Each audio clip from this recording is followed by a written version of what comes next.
Hello, I'm Clara Hermit and welcome to our regular review of the financial markets with our investment research director, Russ Mould. Russ, how are you? Very well, Clara. How are you? I'm not too bad Good. at all. Now, the markets are all still looking pretty calm. What are the issues that advisors and their clients should be keeping an eye on at the moment? I think the biggest issue right now is actually Europe. I know our good friends, the Germans, went down to Brazil and nicked the trophy, and fair play to them for that. But in the economic stakes, the Eurozone is still lagging quite badly, and there's some fairly serious structural challenges still to address. And the two charts behind us make this quite clear. The first one is unemployment since the introduction of the euro in January 1999. Well, it's higher now than it was then.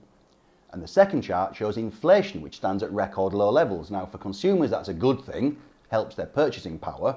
But for the heavily indebted sovereign governments of the South, it's a nightmare. Any prospect of deflation increases the real terms value of their debts, and that is nothing that anybody can really afford. So what's Draghi going to do? Yeah, so President Draghi of the ECB, he's got a lot on his plate. It's 2 years since he said he'd do whatever it takes to save the euro. And he's been through OMT, LTRO, record low interest rates, forward guidance. The markets are now taking him at his word that everything's going to be fine, or at least they don't want to take him on, because nobody knows what the outright monetary transaction, the OMT, involves, because he's never had to do anything. But oddly, what it is meaning is the third chart here, the euro currency is incredibly strong against the dollar. Now, for the economic recovery, that's a bad thing because it's hurting exporters. So if anything, what Draghi's now got to do is think of a way of talking the currency down.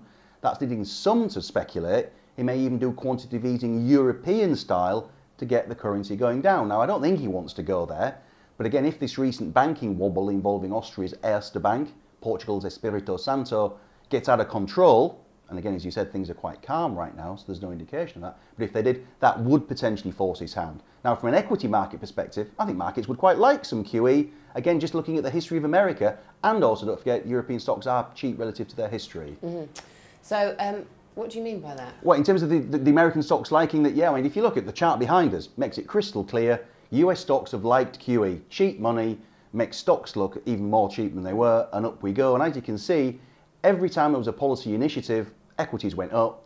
Every time that initiative rolled over, equities rolled over. Now, the one exception to that is right now under Janet Yellen at the Fed, where the QE tapering continues, and to the frustration of bears and joy of bulls, the Dow Jones Industrials has continued to go up, but I would say a lot more slowly than it did when QE was flowing much more freely.